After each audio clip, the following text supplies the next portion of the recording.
నమస్తే, welcome to V3 news లక్ష్యం సమాజితం. నేను మహేష్. ముందుగా వార్తలను ముఖ్యాంశాలు. ఒంటిమిట్ట కోదండ రామయ్య సన్నిధిలో కొత్త కలెక్టర్, ఆలయంలో ప్రత్యేక పూజలు, పూర్ణకుంభంతో స్వాగతం పలికిన అధికారులు.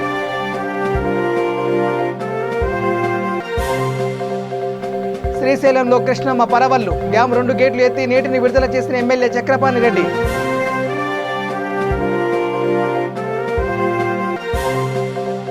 కొనసాగుతున్న జగనన్న విద్యా దీవెన పథకం, కృష్ణా జిల్లాలోని 82,000 మంది తల్లుల ఖాతాలో సొమ్ము జమ.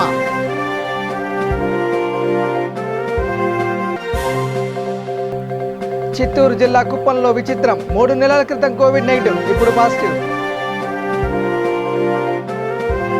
ఇక డీటెయిల్ చూస్తే కడప జిల్లా రాజంపేట నియోజకవర్గం ఒంటిమిట్ట కోదండ రామయ్యను నూతన కలెక్టర్ విజయరామరాజు దర్శించుకున్నారు. బాధ్యతలు చేపట్టిన సందర్భంగా ఆలయంలో ప్రత్యేక పూజలు చేశారు. ఆయనకు టీటీడీ అధికారులు, ఆలయ అర్చకులు పూర్ణకుంభంతో స్వాగతం పలికారు. అనంతరం తీర్థప్రసాదాలు అందజేశారు. కలెక్టర్ వెంట joint collector Saikanth Varma, trainee collector Karthik, Rajampet sub collector Ketan, తహసీల్దార్ విజయకుమారి తదితరులు పాల్గొన్నారు.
శ్రీ శ్రీనివాస స్వామినః నమః కోదండహస్తాయ వరేద ఖడ్గధారణే జానకీ సౌమిత్రి సమేతాయ ఏకశిలా రఘువీర జ్ఞానక్షేత్రం అంటే లోపల అక్కడ పోకుండా ఉండడానికి దేవాలయంలో యూనివర్సిటీ క్యాంపస్ లాగా సందేహ నివృత్తి జరుగుతుంది. అందులో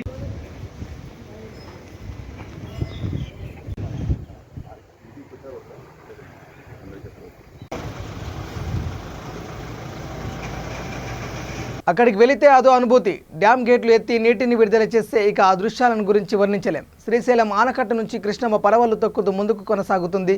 ఈ దృశ్యం కనుల విందుగా ఉంటుంది. 885 అడుగుల ఎత్తు నుంచి నీళ్లు దూకుతుంటే ఆ దృశ్యమే ఓ అద్భుతం. ఈ ఘట్టం కొద్దిసేపటి క్రితమే ఆవిష్కృతమైంది.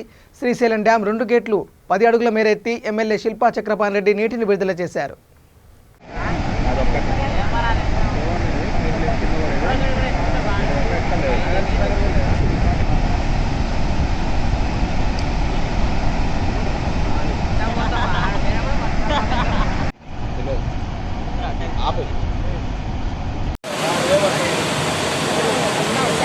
అన్న ఒకసారి చూడండి అన్న.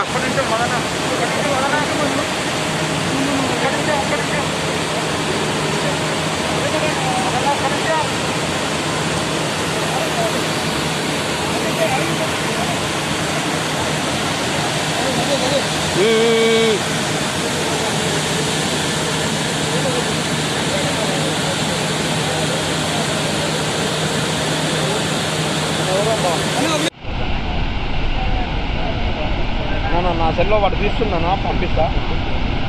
నా సెల్లో పంపిస్తాను. నా సెల్లో తీస్తున్నారు వాడు, పంపిస్తాను.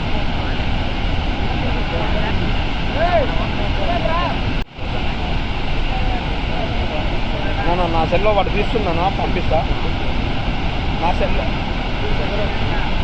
పంపిస్తాను నా సెల్లో తీస్తుండ్రు వాడు పంపిస్తాను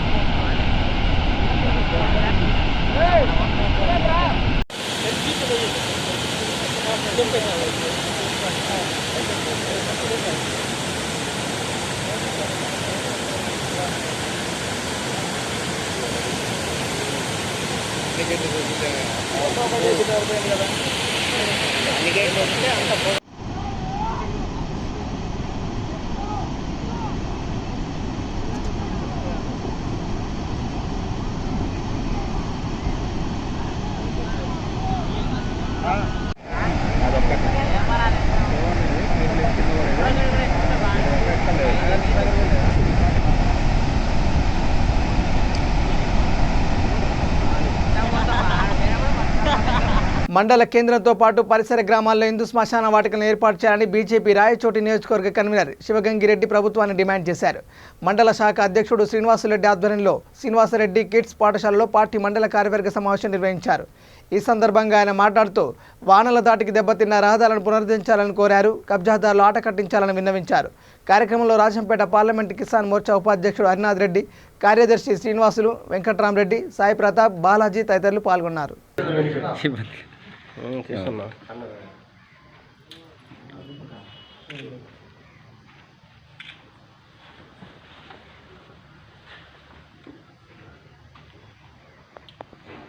మీరు ఆమె కాడికి నిర్వహించుకున్నాము. దానికి ముఖ్య అతిథిగా మన రాయచోటి అసెంబ్లీ నియోజకవర్గం కన్వీనర్ అయినటువంటి శివగంగారెడ్డి సార్ గారు వచ్చారు. ఆయన ఆ ఆధ్వర్యంలో మొత్తం మండల కార్యవర్గ కార్యక్రమం నియామక పత్రాలు ఇవ్వడం జరిగింది. అలానే మండలంలో వీళ్ళకి ఇచ్చిన బాధ్యతని సమర్థంగా నిర్వహిస్తూ ఇంకా మండలం వీళ్ళ కమిటీని మళ్ళీ ఫామ్ చేసి నెక్స్ట్ కమిటీకి కూడా సార్ని ఆహ్వానిస్తామని చెప్పి మేము తెలియజేసుకుంటున్నాం మండల కమిటీ తరఫున. ఇప్పుడు సార్ని 2 నిమిషాలు మాట్లాడాల్సి వస్తుంది. ఈరోజు భారతీయ జనతా పార్టీ బలోపేతం చెందేదానికోసం బూత్ స్థాయి నుంచి ఆ తర్వాత రాష్ట్ర స్థాయి వరకు బాధ్యతలను పంచుకుంటూ వెళ్తుంది. ఎందుకంటే పార్టీ బూత్ స్థాయిలో ఎప్పుడైతే పటిష్టంగా ఉంటుందో అప్పుడే పార్టీ బలోపేతం చేసేదానికి ఆస్కారం ఉంటుంది. అందువల్ల మన మోడీ గారు ఆదేశాల ప్రకారము బూత్ స్థాయి కమిటీలు పటిష్టం చేసి ఆ తర్వాత మండల స్థాయి కమిటీలు పటిష్టం చేస్తే ఆటోమేటిక్గా భారతీయ జనతా పార్టీ వచ్చేస్తుంది. మన ఆంధ్రప్రదేశ్లో కూడా ఈ ఆంధ్రప్రదేశ్లో మామూలుగా చాలా అరాచకాలు జరుగుతున్నాయి. 1 కాదు 2 కాదు, అనేక రకాలైనటువంటి హిందూ ధర్మం పైన, హిందూ మతం పైన, హిందూ వాదుల పైన, ఆ తర్వాత గుళ్ళు పైన, ఆ తర్వాత గోమాతల పైన అనేక రకాలైనటువంటి దాడులు జరుగుతున్నాయి. వాటి దాడులను మన భారతీయ జనతా పార్టీ తీవ్రంగా ఖండిస్తుంది. తీవ్రంగా ఖండించడంతో పాటు ఎక్కడికక్కడ వాళ్ళు భారతీయ జనతా పార్టీ వాళ్ళు ప్రతి మండలంలో కూడా ఉన్నటువంటి సమస్యలపైన ప్రతిఘటించి ఆ సమస్యలను పరిష్కరించుకునేదానికి ఎవరంతూ వాళ్ళు కృషి చేస్తున్నారు. ఇది అభినందనీయం. ఈ గాలివీడు మండలంలో కూడా అనేక రకాలైనటువంటి సమస్యలు మనకు రాజకీయ తీర్మానం జరిగింది. ఆ సమస్యలన్నింటినీ కూడా పరిష్కరించే దానికోసం మేము ఎల్లప్పుడూ వాళ్ళ వెంట ఉంటామని తెలియజేస్తూ ఎప్పుడు కూడా వాటి పరిష్కారం కోసం మేము కూడా వెన్నంటి ఉంటామని ఈ మండల కార్యవర్గ సమావేశంలో మేమంతా కూడా తెలియజేసుకుంటున్నాం. మండల అధ్యక్షులు ఏం మాట్లాడరా సార్? మండల అధ్యక్షులు ఉన్నారు కదా, మండల అధ్యక్షులు గారు ఏమైనా మాట్లాడతారు? మండల గాలివీడు మండలం అధ్యక్షుడిగా మీ అందరికీ నమస్కారము. మనందరి కమిటీ ఏర్పడిన తర్వాత ప్రతి గ్రామంలో ఏ సమస్య ఉన్నా కూడా మీరు ఎన్నంట ఉంటారని నేను కోరుకుంటూ ప్రతి ఒక్క సమస్యను నేను ఎదుర్కొంటానని చెప్పి. ఇక జగనన్న విద్యా దీవెన పథకంలో భాగంగా 2వ విడత కింద కృష్ణా జిల్లాలో 82,000 మంది తల్లుల ఖాతాలో 6,814.29 లక్షలను ఆన్లైన్ ద్వారా జమ చేశామని దేవాదాయ మంత్రి శ్రీనివాసరావు పేర్కొన్నారు. తాడేపల్లి నుంచి ముఖ్యమంత్రి నిర్వహించిన వీడియో సమావేశంలో కలెక్టర్ నివాస్, ఎమ్మెల్సీ కరీమునిసా, శాసనసభ్యులు కొలుసు పార్థసారథి, విజయవాడ మేయర్ భాగ్యలక్ష్మి తదితరులు పాల్గొన్నారు.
వైద్యాధికారులు సిబ్బంది తీరు సామాన్యులను ఇబ్బందులు గురిచేస్తుంది. చిత్తూరు జిల్లా కుప్పంలోని షికారి కాలనీకి చెందిన వెన్నెల ప్రసవం కోసం ప్రభుత్వ ఆసుపత్రి వెళ్ళగా అక్కడ కోవిడ్ పరీక్షలు చేశారు.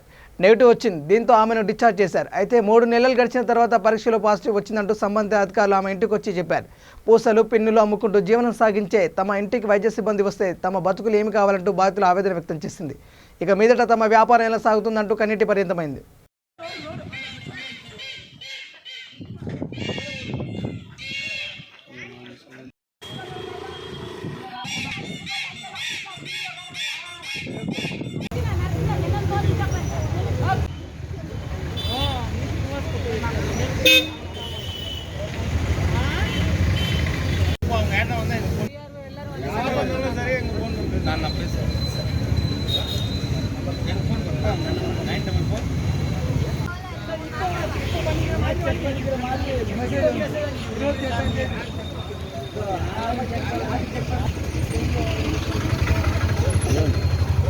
అందరూ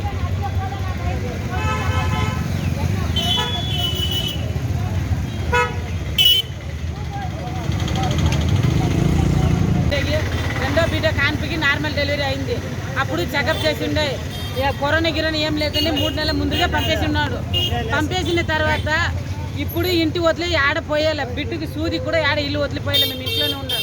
మళ్ళీ రేపు చెకప్ చేసుకొని కరోనా వచ్చిండని మళ్ళీ ఇంటి తా వచ్చి 2 నర్సు ఆరు వచ్చి ఆడుకొని ఉంటే ఎట్లా సార్? ఊర్లో 1 గంటకు డెలివరీ అయింది మా భార్యకు టీఎస్లో. అనక వచ్చి ఒక 7 గంటలకు మా భార్యకు పాజిటివ్ చెప్పేసినారు. పాజిటివ్ చెప్పి అడ్మిట్ మా భార్య పేరు వెన్నెల అడ్మిట్ చేసినారు. సరే అని ఒక 10 రోజులు ఉంటుంది అనక వాళ్ళు చెప్తే నెగిటివ్. చిత్తూరు జిల్లా నగరి నియోజకవర్గం తడుకు సింగిల్ విండో పాలకవర్గ ప్రమాణ స్వీకారం ఘనంగా జరిగింది. కార్యక్రమానికి నగరి ఎమ్మెల్యే రోజా హాజరయ్యారు. ఈ సందర్భంగా మాట్లాడుతూ రాజన్న మాదిరిగానే జగనన్న కూడా తమది రైతు ప్రభుత్వాన్ని 2 ఏళ్లలో నిరూపించారంటూ ప్రశంసించారు. అన్నదాతకు వెన్నుదన్నుగా నిలిచిన ఏకైక ముఖ్యమంత్రి జగనేనని చెప్పారు. కాగా తడుకు ప్రాథమిక వ్యవసాయ సహకార సంఘం చైర్మన్గా శ్రీనివాసులరెడ్డి, డైరెక్టర్లుగా వీరస్వామి, మునిరాజు ప్రమాణ స్వీకారం చేశారు. కార్యక్రమంలో DCCB director Karunakar Chowdary, Puttur municipal chairman Hari, YCP నేతలు, మండలాధికారులు పాల్గొన్నారు.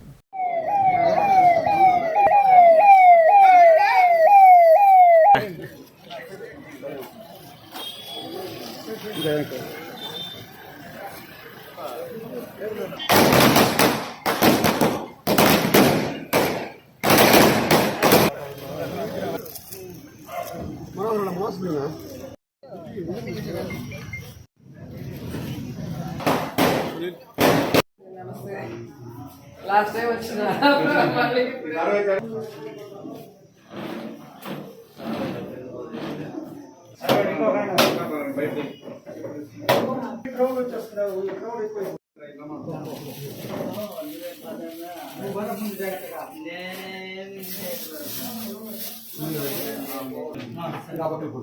ఉన్నాను అరేనా చూడన్నా ఒక పెద్ద కోఆపరేటివ్ బిల్డింగ్ ఒక సంబంధించి ఒక ఆఫీస్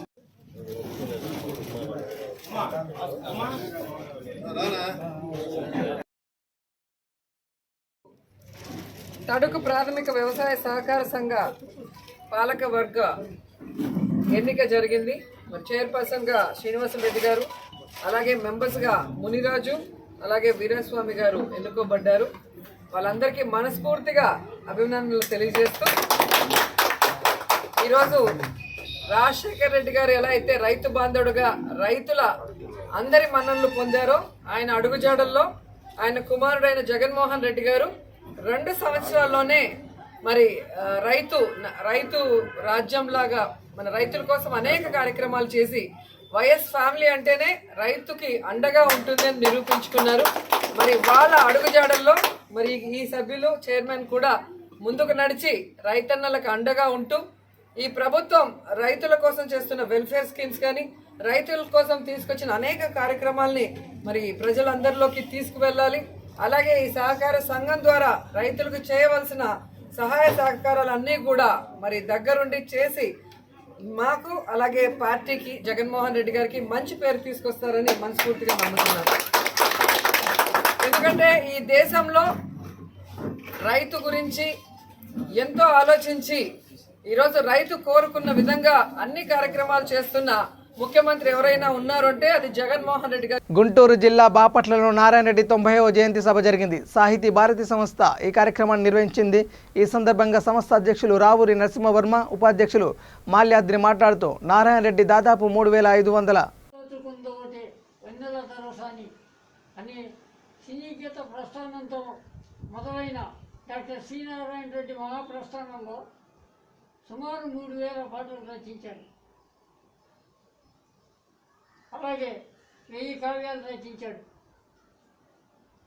సాహితీ భారతి ఆధ్వర్యంలో డాక్టర్ సి నారాయణ రెడ్డి 90వ జయంతి సభకు విచ్చేసిన అందరికీ స్వాగతం పలుకుతూ ఈరోజు డాక్టర్ సి నారాయణ రెడ్డి గురించి తెలుసుకోవడం మంచిది. ఎందుకంటే ఆయన విశ్వంబర ద్వారా వినుతికెక్కాడు. విశ్వంబర కావ్యం ద్వారా వినుతికెక్కిన డాక్టర్ సి నారాయణ రెడ్డి కొన్ని వందల కవితలు రచించి కవితా ప్రస్థానంలో కూడా తన ముద్రను వేసుకున్నారు. అలాగే ఆయన కరీంనగర్ జిల్లా హనుమాజీపేటలో జన్మించారు. ఆయనకి గంగా, యమున, సరస్వతి, కృష్ణవేణి అనే 4 కుమార్తెల పేర్లు, నదుల పేర్లు పెట్టుకోవడం జరిగింది. ఆయన బాపట్ల వచ్చినప్పుడు రచయితలు ఆయనకి ఘన స్వాగతం పలికినప్పుడు ఆయన విశ్వంబర కావ్యం గురించి కూడా గతంలో వివరించడం జరిగింది. అలాగే జ్ఞానపీఠ అవార్డు గ్రహీతగా వినుతికెక్కిన డాక్టర్ సి నారాయణ రెడ్డి రచనలు కోపల్లలు. ఆయన 90వ జయంతిని మేము జరుపుకోవటం ఆనందదాయకంగా ఉంది. అలాగే ఆయన గురించి మా సాహితీ భారతి ఉపాధ్యక్షుడు మాల్యాద్రిరావు గారు ప్రసంగిస్తారు.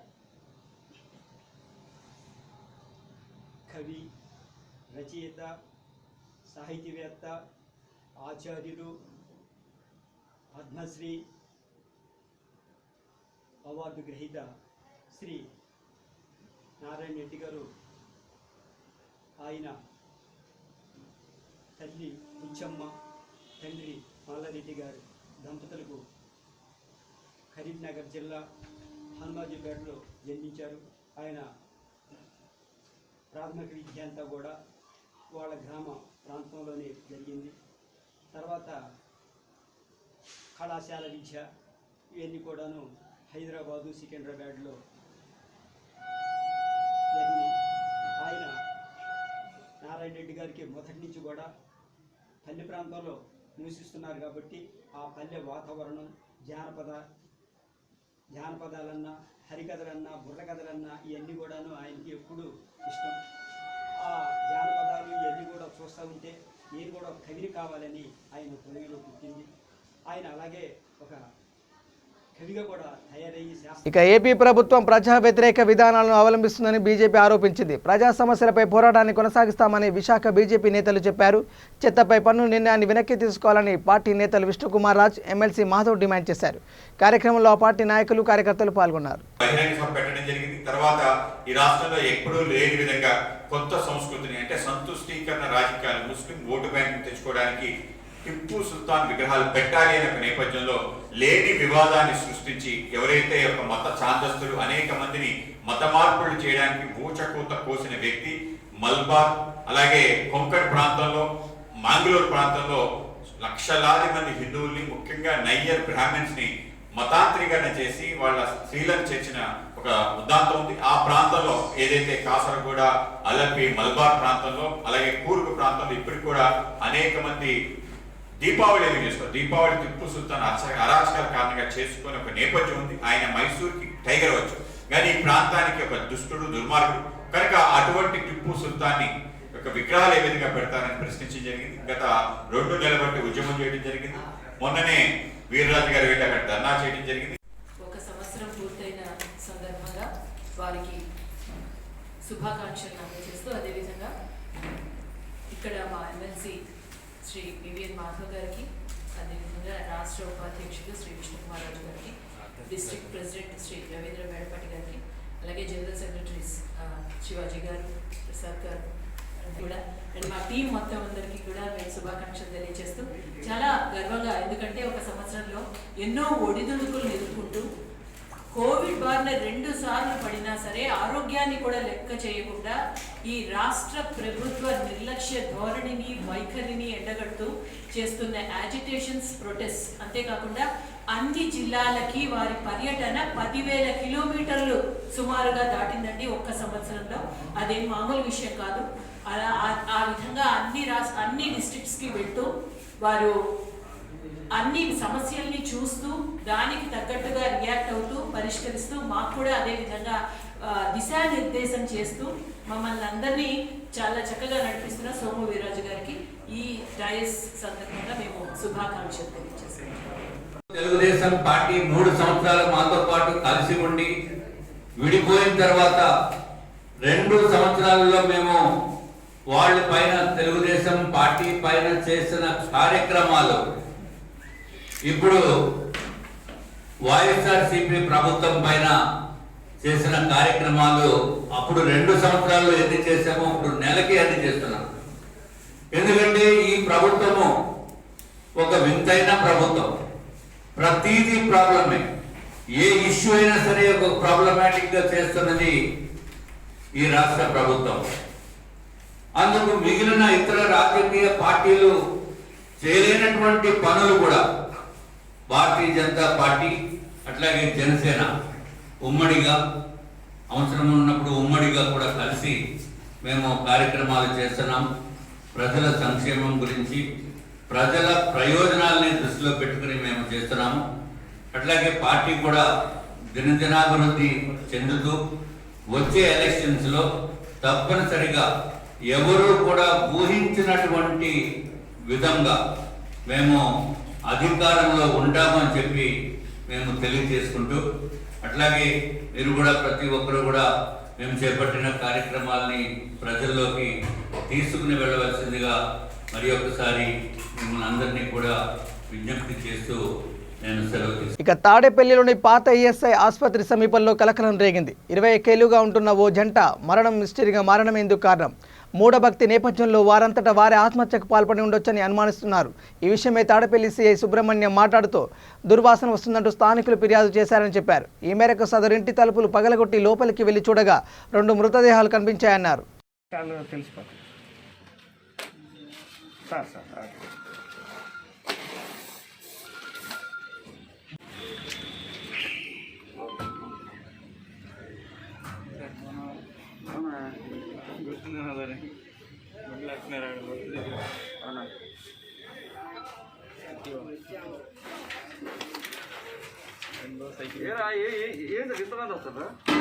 లోపలికి వెళ్ళి ఒక కొట్టరండి. ఫోటో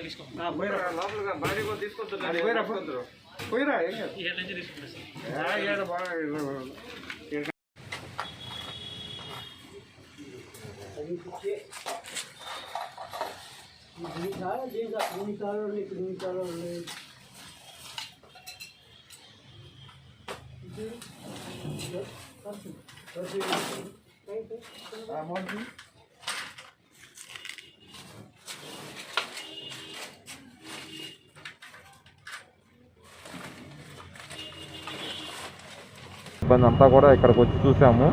వస్తే ఈ ఇంటికి ఎంట్రన్స్లో ఉన్నటువంటి మెయిన్ డోర్ ఏదైతే ఉందో ఆ డోరుకి కూడా మనకి కుక్కలకి కట్టేటువంటి చైన్తో లాక్ చేశారు. అది బ్రేక్ చేసాము. బ్రేక్ చేసి లోపలికి వెళ్తే మెయిన్ డోర్ కూడా ఏదైతే డోర్ ఉందో ఆ డోర్ కూడా లోపల ఇన్సైడ్ బోల్ట్ చేసుకొని లాక్ చేసుకొని ఉండటం అనేది జరిగింది. అది కూడా ఓపెన్ చేశాము. ఓపెన్ చేసి చూస్తే లోపల 2 మృతదేహాలు, ఒక ఆడ మగ భార్యాభర్తలు అయి ఉండొచ్చు. వీళ్ళిద్దరూ కూడా గత ఒక వారం రోజుల క్రితం సూసైడ్ చేసుకొని చనిపోయినట్టు మనకి అక్కడున్న అట్మాస్ఫియర్ని బట్టి మనకు తెలుస్తుంది. వాళ్ళు ఎవరో ఏంటనేది మనకి ఇంకా పూర్తి సమాచారం అనేది లేదు. వాళ్ళు మేము ఎంక్వైరీ చేస్తే ఈ ఇంటిని 2004లో వీళ్ళు కొన్నారన్న సంగతి తెలిసింది. కానీ అది ఎవరి పేరు మీద ఉంది ఏందనేది ఇంకా పూర్తిగా సమాచారం లేదు. ఆ మృతదేహాలు 2 కూడా మంచం మీద పడుకొని పైకి ఎలికలుగా పడుకొని చనిపోయి ఉన్నారు. చుట్టుపక్కలంతా కూడా మెడిసిన్స్ ఇవన్నీ ఉన్నాయి. మొత్తం లోపలంతా కూడా అంతా కూడా ఎత్తాము. వాళ్ళ సెల్ ఫోన్లు కూడా చూసాము. సెల్ ఫోన్లో సెల్ ఉంది కానీ సిమ్ములు అయితే లేవు. వాళ్ళ పేర్లు ఏంటనేది ఎక్కడా కూడా మనకి ఆధారం అనేది కనిపించలేదు. ఇది విఆర్ఓ గారు ఇచ్చిన రిపోర్ట్ మీద కేసు కట్టేసి దర్యాప్తు చేస్తా ఉన్నాము. ఫర్దర్గా వీళ్ళు ఎవరు ఏంటి ఎందుకు చనిపోయారనేది ఫర్దర్ దర్యాప్తులో మనకి తెలియవస్తుంది. Right, thank you. ప్రభుత్వ ఆదేశాల మేరకు అనుగుణంగా నర్సీపట్నం మున్సిపల్ చైర్మన్ ఆదిలక్ష్మి వార్డుల పర్యటనకు శ్రీకారం చుట్టారు. ఆమె వెంట కమిషనర్ కనకారావు తదితరులు పాల్గొన్నారు. ఈ సందర్భంగా ఆమె మాట్లాడుతూ మౌలిక వసతుల కల్పన, పథకాల అమలే తమ లక్ష్యమని చెప్పారు. నవరత్నాల అమలులో లోపాలను సవరించి లబ్ధిదారులకు అందజేస్తామని తెలిపారు.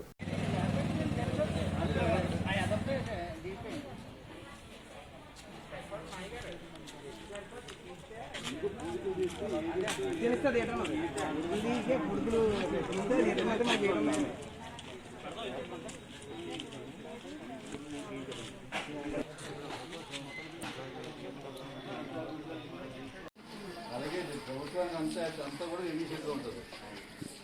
ఆధారం ఉంటుంది. మీరు రెవెన్యూ రాబడి సెంట్రల్ రాష్ట్ర ప్రభుత్వ ఆదేశాల ప్రకారంగా మున్సిపల్ కౌన్సిల్కి సంబంధించి మున్సిపల్ చైర్పర్సన్ గారి ఆదేశాలకు సంబంధంగా ఈరోజు నర్సీపట్నం పురపాలక సంఘంలో 17వ వార్డులో 18వ వార్డులో చైర్పర్సన్ గారి ఆధ్వర్యంలో పర్యవేక్షించడం జరిగింది. ఇందులో ముఖ్యంగా మౌలిక వసతులు ప్రాధాన్యత ఇవ్వవలసిందిగా ప్రజల నుంచి వచ్చాయి.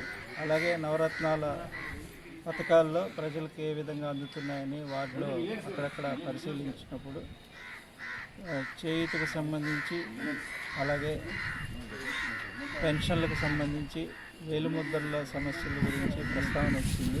వాటిని కూడా నివృత్తి చేసి వాలంటీర్ల యొక్క ఫీడ్బ్యాక్తో సచివాలయాల్ని ఎప్పటికప్పుడు సిబ్బంది ప్రజలకు చేరువగా ఉండేటట్టుగా, అలాగే ప్రతిరోజు ఒక సచివాలయం కూడా ఇన్స్పెక్షన్ చేయవలసిన బాధ్యత ప్రభుత్వం గుర్తించారు.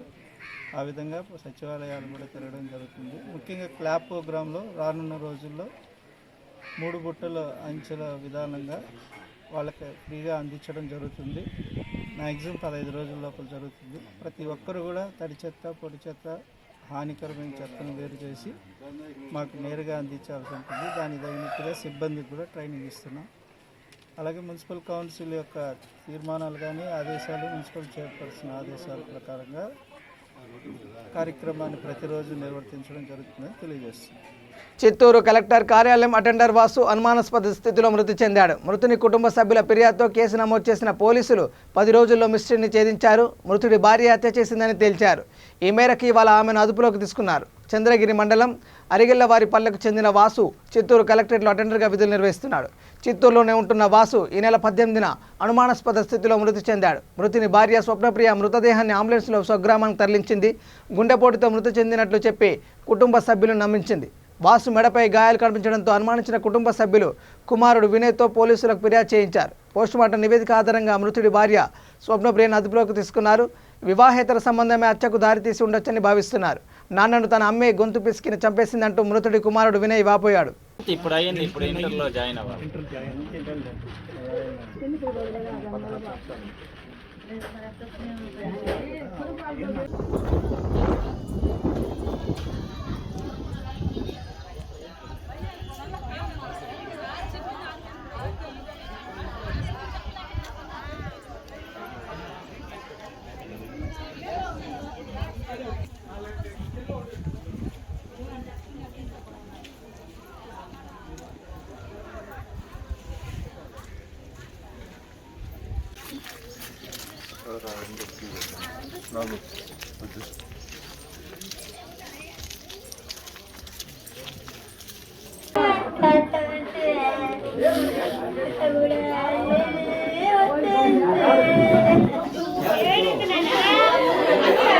హంద్రినీవా ద్వారా కర్నూలు జిల్లాలోని 106 చెరువులు నింపాలని ఏపీ రైతు సంఘం జిల్లా సహాయ కార్యదర్శి రాజా సాహెబ్, నియోజకవర్గ కార్యదర్శి జగదీష్ డిమాండ్ చేశారు. కర్నూలు జిల్లా దేవనకొండలోని సిపిఐ కార్యాలయంలో నిర్వహించిన ఆంధ్రప్రదేశ్ రైతు సంఘం దేవనకొండ ముఖ్య కార్యకర్తల సమావేశంలో ఆయన ప్రసంగించారు. ఈ కార్యక్రమం మండల కార్యదర్శి శివశంకర్ అధ్యక్షతన జరిగింది.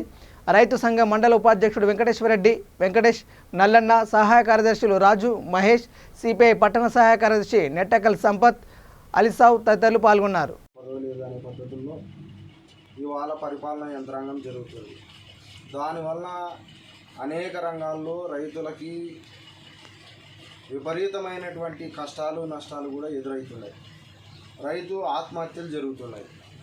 అవి ఏమంటే మన ఢిల్లీలో 8 నెలలుగా రైతులు ఉత్తరాది రాష్ట్రాలకు సంబంధించినటువంటి రైతులు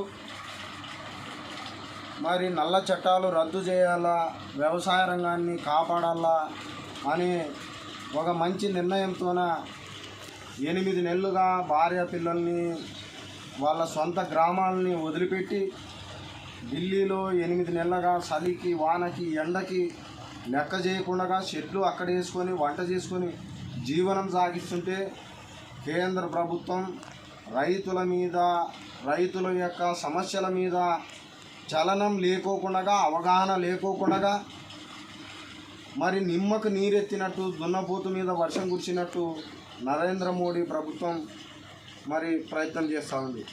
ఆ ఉద్యమంలో అనేక మంది రైతులు చనిపోవడం జరిగింది. కరోనా సమయంలో 1 సంవత్సరం పాటు విపరీతమైన కరోనా వల్ల కష్టకాలాల్లో రైతులు ప్రాణాలను సైతం లెక్క చేయకోకుండా పంట పండించి దేశ ప్రజలకు అన్నం పెడితే నరేంద్ర మోడీ గారు కరోనా సమయంలో రైతులు దేశానికి అన్నం పెట్టినారని చప్పట్లు కొట్టి అభినందించినాడు తప్ప రైతులకి చేసినటువంటి మేలు ఏమీ లేదు. ప్రధానంగా మరి రాష్ట్రంలో కృష్ణా జలాల సమస్య ఉంది. కృష్ణా జలాలు ఆంధ్ర రాష్ట్రానికి ప్రధానంగా వెనుకబడినటువంటి ప్రాంతాలు, కరువు పీడిత ప్రాంతాలకు ఈ నీరు రావాల్సిన అవసరం ఉంది. మరి ఒకవైపు తెలంగాణ ప్రభుత్వం 50% మాకు కావాలని చెప్పేసి మరి దౌర్జన్యమైనటువంటి పోరాటం నిర్వహిస్తుంది. అయితే మన జగన్మోహన్ రెడ్డి గారు దాని గురించి స్పందించడు. వెనకబడినటువంటి కర్నూలు, అనంతపురం, కడప, చిత్తూరు మెట్ట ప్రాంతాలు, కరువు పీడిత ప్రాంతాలకు 6 లక్షల ఎకరాలకు పైబడి సాగునీరు అందించాల్సినటువంటి బృహత్తరమైన పథకం హంద్రినీవా పథకం. ఈ కృష్ణా జలాల ఎత్తిపోతల పథకం ద్వారా మరి రాయలసీమను సస్యశ్యామలం చేయాలని చెప్పేసి ఆ రోజున్నటువంటి ముఖ్యమంత్రులు, మేధావులు, పెద్దలు అనేక సంవత్సరాలుగా సుదీర్ఘమైనటువంటి పోరాటం నిర్వహించి మరి ఈ పథకాన్ని ముందుకు తీసుకొని వస్తే ఈ ప్రభుత్వం నీరు గార్చేటువంటి ప్రయత్నం చేస్తూ ఉంది. అయితే మనం రైతుల తరఫున ఉండి బులెటిన్ ముగించే ముందు హెడ్లైన్స్ మరోసారి. ఒంటిమిట్ట కోదండ రామయ్య సన్నిధిలో కొత్త కలెక్టర్, ఆలయంలో ప్రత్యేక పూజలు, పూర్ణకుంభంతో స్వాగతం పలికిన అధికారులు.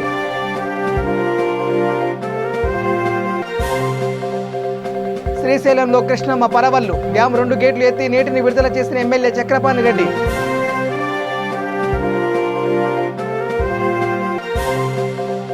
కొనసాగుతున్న జగనన్న విద్యా దీవెన పథకం, కృష్ణా జిల్లాలోని 82,000 మంది తల్లుల ఖాతాలో సొమ్ము జమ.